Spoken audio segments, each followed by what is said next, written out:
The special relation people had to the 432 Hz music has been a mystery for ages, but at one point, someone tried to replace that relation with something else. Who tried changing the 432 Hz music we knew to 440 Hz music? Why did they try this? Why did they try to cover it all up? Stay with me, because I'll show you the power of 432 Hz frequency. Music is all around us. People nowadays can't imagine their lives without music. From classical to pop, and from folk to subcultures such as punk or black metal, there are a huge number of options on the market when it comes to music. And because people consume so much music every day, and in almost every aspect of their lives, they usually tend to pick the music that best represents their moods and feelings. Also, music can change these moods and feelings. People are often very susceptible to certain music, and will almost unconsciously play what they feel will boost their spirits when they're feeling sad, pump them up before a workout, or help them cry when they feel the need to, but can't really do it on their own. Music can also have a healing effect, and I'm not just talking about the making somebody feel better after a breakup kind of healing. I'm talking about actual healing. Some music can actually have positive effects on the body, such as lowering blood pressure, altering neural waves, and even stimulating certain parts of the body in order for them to work better. That music is usually the one we find encoded at 432 Hz. But what's so special about 432 Hz music? If it's so beneficial to humans, why isn't it more popular among artists and producers of today? Is there some sort of plan to remove 432 Hz music and replace it with only 440 Hz? Who stands to gain from something like this? How and when was this discovered? And how does it link to many other things that surround us? Music was invented about 35,000 years ago. There's nothing certain about who invented music, and what music actually was back then. Rhythmic sounds and cadences may be the first sounds ever made by humans that may pass for the definition of music. Whistling is also a strong contender for the first sounds made by somebody that could resemble something musical. The truth is that nobody knows. As time went on, what then was considered music was probably used for communicating over long distances, or to warn people of different dangers. People eventually started developing a more and more complex understanding of music, and they started creating what can only be described as songs. These were created by combining different sounds together and aligning them in a certain order as to obtain somewhat of a musical picture. These first songs were most probably used to entertain and also to help people worship various deities during rituals. The oldest song ever discovered is called the Hurrian Hymn No. 6 and dates back to around the 14th century BCE. Although it isn't known how that song was sung, there have been a lot of speculations, and there are even a few recordings of it being sung, made by researchers and university professors. Speaking of developing music, instruments were also a big part of the process. First off, percussion instruments were invented. These were among the simplest. After them, the wind ones were the next logical step. Blowing on the edge of a leaf is still used in some rural communities around the world in order to create music or a phonic background for something. After those, strings came along. This is where things really took off for both instrument and music creators. That's mainly because string instruments offer a much wider range of sound. But in order to create different sounds, tuning is needed. And tuning is nothing else than changing the frequency at which a string vibrates in order to create a different wavelength, and so, a different sound. Moving even closer to the history we learned in school and starting to see familiar historical names and figures, there's Pythagoras. Besides being a brilliant mathematician, he was also very intrigued by the natural world and understanding it through math. And one of the things he theorized was that music could actually be expressed mathematically. So he invented a turning key that used the 432 Hz setting. Granted, he didn't know what a hertz was, and didn't even have a functioning notion of seconds. Well, the definition of a second has changed greatly throughout history, but it's argued that the main idea started with the Greeks, such as Eratosthenes, Claudius Ptolemy, and Hipparchus, who were using a sexagesimal system, or a base 60 system, to basically divide the globe and they did believe in a round Earth at that point, to divide the circle of the globe into 360 degrees and then take different parts of the day and the Earth's rotation and break it down also into 60 divisions of 60 basically, which gives us basically our hours and our seconds of the modern day, more or less. But he used the ratio of C and A, where he defined any pitch as being C equals 1 and A equals 432.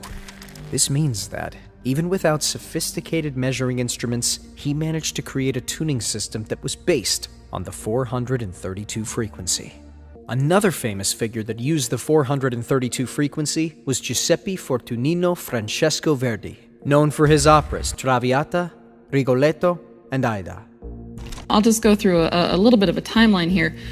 First, let's start with, the classical composers, Bach, Mozart, Haydn, Handel. Well, at their time, there really wasn't a standardized pitch. You could travel from city to city, church to church, which usually would have an organ in them, and the tuning varied widely.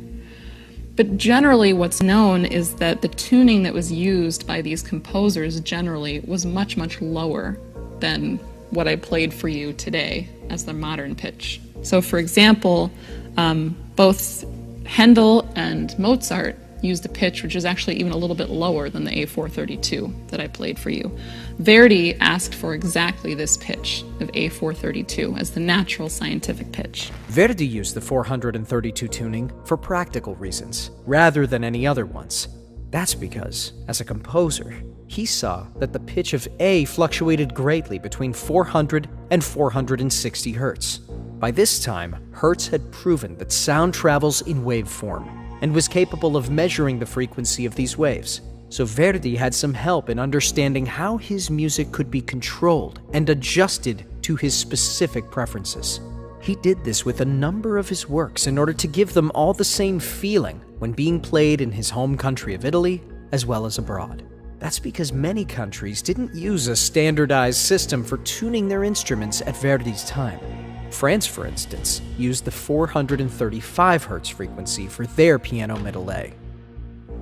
Over time, all of the music created had to align with the new 440 Hz standard frequency in tuning. That's because, starting in 1885, a revolution supported by some very serious lobbying was done in order for the 440 frequency to replace the 432. It all started with the Italian government.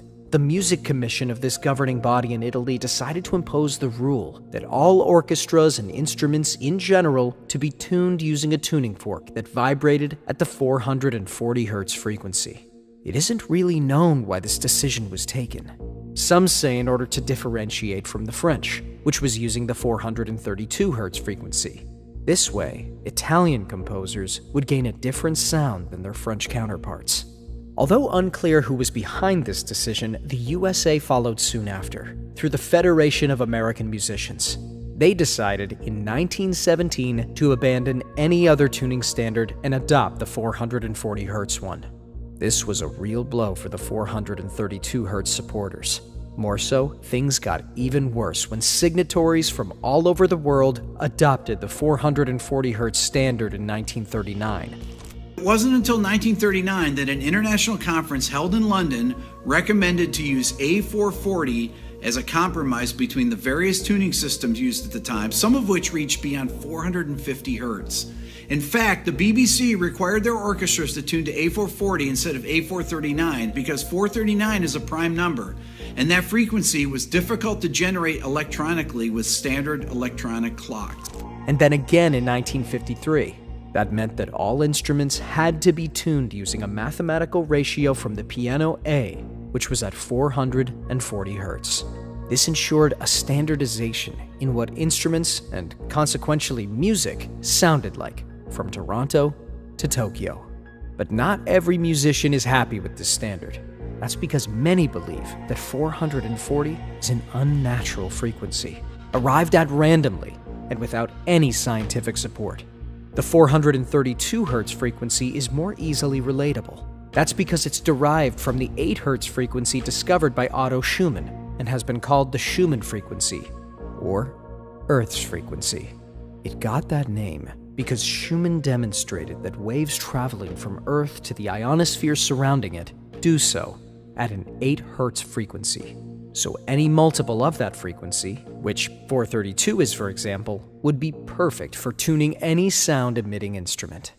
Even so, the 432 Hz frequency was out, and the 440 Hz frequency was in.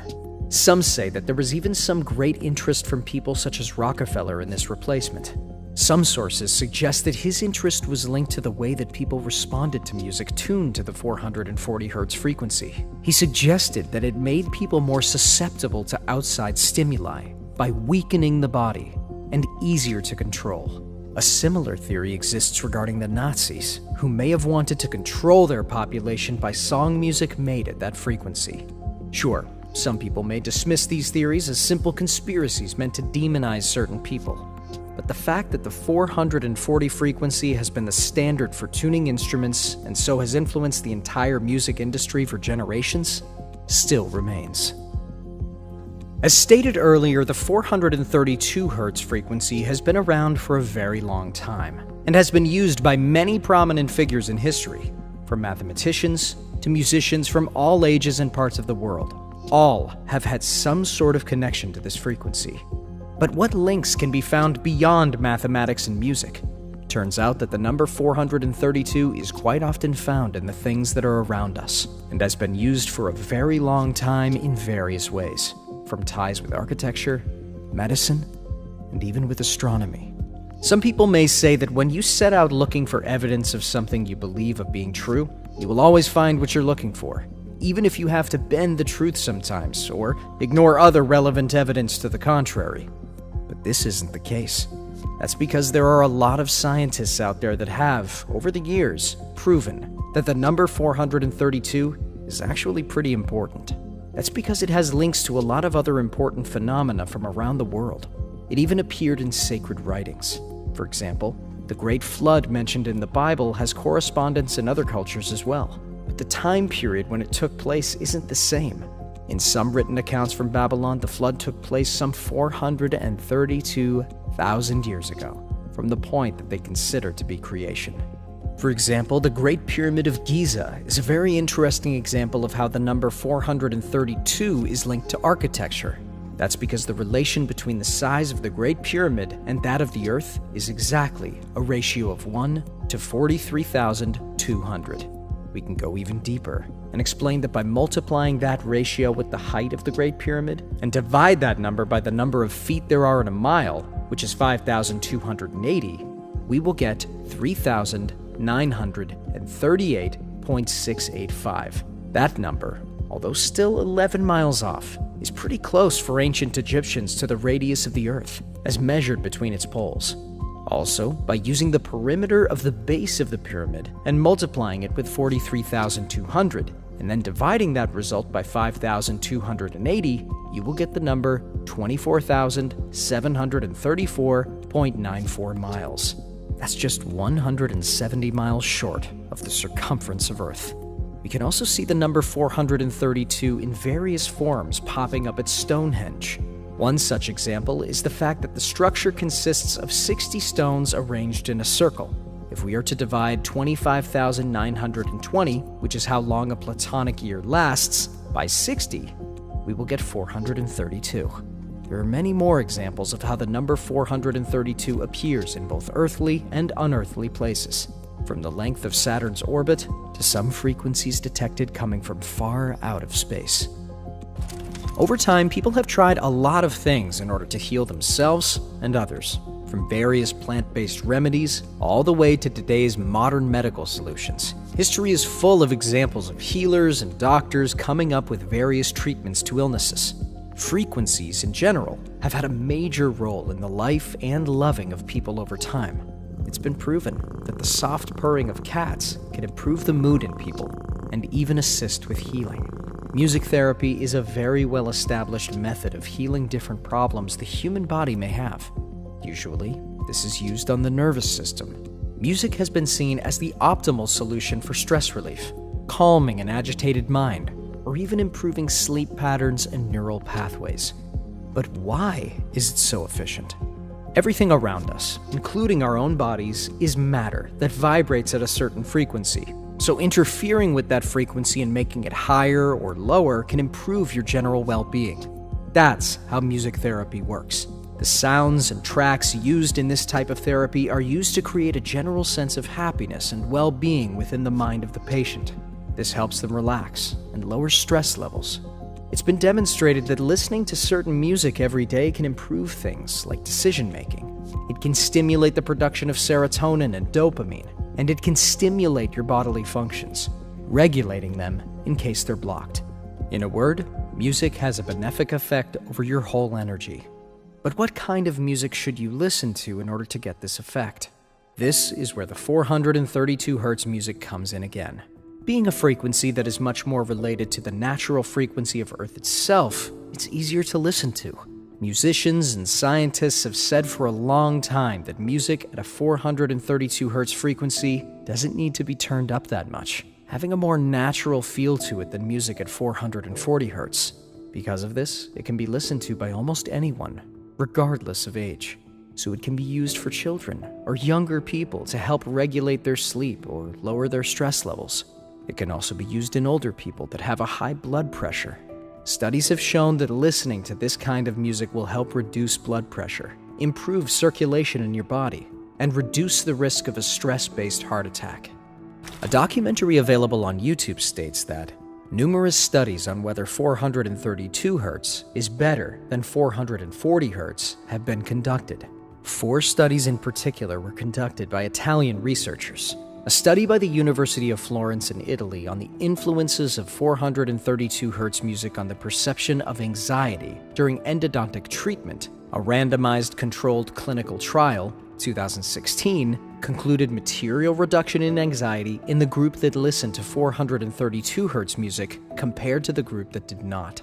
Another study performed at the University of Florence in Italy on music tuned to 440 Hz versus 432 Hz and the health effects, a double-blind crossover in 2019, involved 33 volunteers in a healthy condition. The results showed a material decrease in their heart rates from this blind study, and an overall preference by the participants to music in 432 Hz versus 440 Hz. Further studies performed at the University of Florence on music tuned to 432 Hz versus music tuned to 440 Hz for improving sleep in patients with spinal cord injuries, a double-blind crossover pilot study in 2020 involving 12 participants with spinal injuries provided with MP3 players loaded with their favorite music tuned to 440 Hz or 432 Hz. They were invited to listen to music for 30 minutes each day. After listening to music at 432 Hz, there was a significant improvement in sleep scores. Just another testament to the healing powers of the 432 Hz frequency. A lot of healers from all over the world have used 432 Hz encoded music coupled with other therapies, such as massages, or even more conventional means of treating patients. Some have also managed to see results when checking for how this type of music can affect the chakras and the flow of qi in the body. For instance, 440 Hz music, being a more aggressive kind, usually means that people need to focus more on listening to it and understanding it. That means that it stimulates the third eye chakra that is related to the rational side of the mind. 432 Hz music, on the other hand, being a softer kind of music, means that it is associated with the heart chakra, making it perfect for those who want to explore their sensitive side and meditate. Nobody is saying that listening to 432 Hz music can miraculously cure diabetes in people or restore damaged organs overnight. This music isn't a magic wand that you can simply wave over your affected area and make it brand new again. But 432 Hz encoded music can bring a state of calm and serenity, which has a lot of health benefits. And through constant use, it can have a lot of positive, long-lasting effects on the body. 10 or 15 years ago, finding music like this meant you had to special order it from the internet or go to special stores. Nowadays, it can be found almost anywhere. That's because there are many that have realized the importance of this frequency and the health benefits associated with it. There are a lot of musicians and therapists that upload such music on the internet in order to give people the opportunity to listen to it and make up their own minds about the help they can get. You can find practically anything you need online, from simple music backgrounds to helpful meditation and guidance music, and even more mainstream music that has been specifically encoded at 432 Hz frequency in order to help listeners enjoy it and give them a chance to actually improve their state as they do so. 432 Hz music has been around for centuries, and it's not going anywhere anytime soon. That's because there's been a lot of research linked to it, and it shows that it actually has a lot of health benefits. That means that there are lots of people rediscovering its powerful healing abilities every day and making their way towards what can be a very strong revival of the phenomenon of using 432 Hz music in everyday life. Also, more and more music makers are adopting this frequency for their work. That's because they understand that this type of music is easier to listen to than other formats, and because they want to help the people that listen to their music be able to have a wonderful experience while doing that. Unfortunately, the mainstream music industry is still dominated by other encoding formats, mostly because retuning or buying new instruments may be quite difficult, and not to mention expensive. But there are still some very solid strongholds for the 432 format out there, from those that create music specifically for meditation, to those that take modern music and re-encode it, and even to those that choose to compose using this format. There are still enough people out there doing what they need to in order to keep the hope alive. We may not decipher all the mysteries of the 432 number and frequency. It's been a part of history for a very long time and will continue to mesmerize and fascinate many researchers all over the world. There will be many more articles written about it, studies and research is done, but the mystery is part of its charm. So maybe we should just accept that this is one of those numbers that simply exist in nature and is related to many things of importance, both in our day-to-day lives as well as on a higher plane, and try to use its powers as carefully as possible to the benefit of us and others.